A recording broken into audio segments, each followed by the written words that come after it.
Hello good people and welcome back. What's better than Wesley So winning a game? Well, that would be Wesley So winning in a Sigma Giga Chad Bobby Fischer-esque style fashion.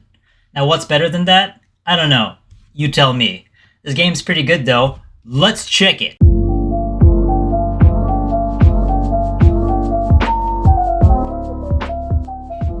Welcome to Amazing Chess Games, a level up study. So this game took place in London, England in 2016 during the London Chess Classic. Vishy Anand plays as white and Wesley So plays as black. Let's get started. Oh, before I begin and before I forget, if you do like the content, please hit the like and subscribe buttons. That'd be truly appreciated. You have my gratitude. Let's get started for real. White starts with e4, the king's pawn. e5 by Wesley, knight to f3 hitting the pawn, knight to c6 defending the pawn, and also hitting the d4 square. Bishop to c4, the Italian game. Bishop to c5, the gioco piano.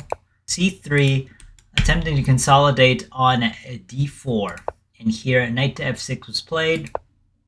d3, a very conservative push, allowing the freedom of bishop to g5 to happen, the dark squared diagonal.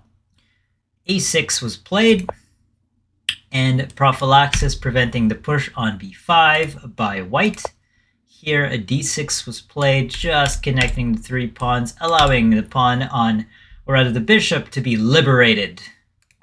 Here bishop to g5 first, and now Wesley tucks the bishop there on a7 so that it doesn't have to when d4 is pushed. Knight b to d2 was played, and now h6, just booting that out, asking white, what would you like to do with your bishop? Would you like to retreat? Would you like to go to h4? What do you want to do? And then h4 was played, and now g5 by Wesley, dictating the pace of the game. Normally, pushes on the king side you might not want to do it unless you're a super grandmaster who knows your line, simply because that means you have to be super wary of your defense and super accurate as to what your intentions are. And it looks like Wesley's intention was to control the f4 square twice and possibly roll the pawns. No spoilers allowed. And here Wesley castles. Mind you, there is a pin there on f7, so Wesley is very likely wary of that. And now knight to h7. The idea is to liberate the this pawn in case you want to push. This is protected. And here h3 was played. And now the push on h5, dictating the pace of the game, likely pushing here to open up the h file there. d4. Vishy Anand strikes the center. E takes d, knight takes d, and now pushes on g4. Takes, takes. Now the pawn does have control on h3 and f3. Wesley's position on the king side is super loose. Does he know what he's doing? We shall see. Knight to c6, ruining the structure of black there after takes. This is very temporal. It's not super substantial, and the thing is, Wesley actually has the pin there on f2, and now pushes on e5, at which point Wesley just pushes the pawn on d5, displacing this lovely bishop. Bishop to e2 with the queen and the bishop battery hitting g4 there. So queen springs into action with the defense of the bishop and the defense of the queen. That pawn is defended twice, also developing the queen. So in the future, these two rooks can connect. Now, according to the Silicon Monster Stockish 15, even though this looked like a good idea to gain tempo with the attack on the g4 pawn, a better strategic move would have simply been bishop to d3. And the idea is, after that, knight goes to b3 and then blocks this diagonal.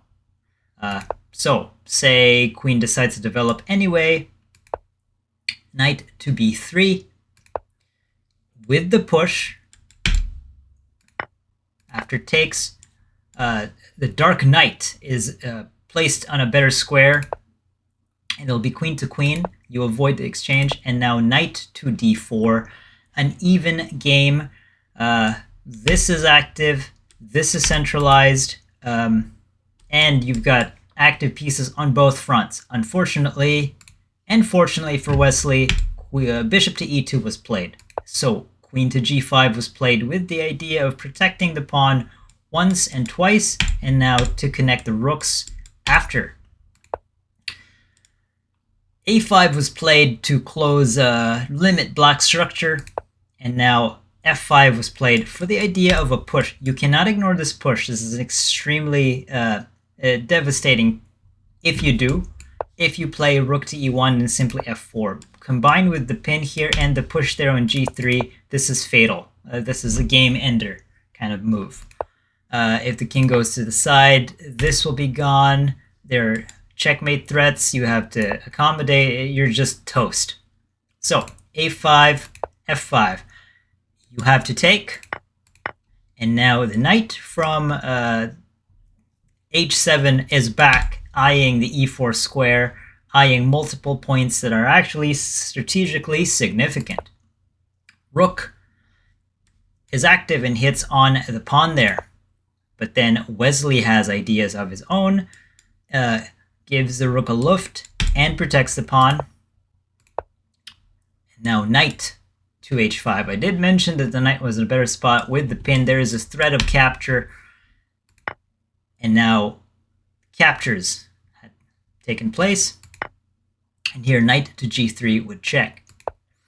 So now basically this is actually losing for white, but black has to play extremely delicately. And the key move here, which Wesley finds, is king to g7. You should not block that. This leads to equality, and all your efforts will be in vain, because the exchanges will lead to a completely diluted position where black will squander. So let's just say you block. After takes, the king has to take. This is still inactive. You seem to have this on priest, but there is a check on f3, and that's the problem. After blocks, after takes, it looks like you're up 2 pieces, but this is the issue. g4 pins your bishop, and your rook supports your bishop. So after that, it's all diluted. So after rook to e8, Wesley moves up, and hopefully in life. After takes, there is a big problem there, because this is actually completely lost for black. It's forced losing. With bishop to f2, you can't go here because of the knight. And now there are discoveries, not the ones Christopher Columbus can find, and these are discoveries that end the game. The rook there, you could give that rook away, because there is a checkmating square here on g3 with an open check, right? So after that, now you have g3 checkmate, g3 checkmate, and here Vesel and Topalov resigned in lieu of mate in 4, which you can prolong with rook to g8 takes, check, block, block. You could either checkmate here or checkmate there, however cool you want to be, and that game is super over.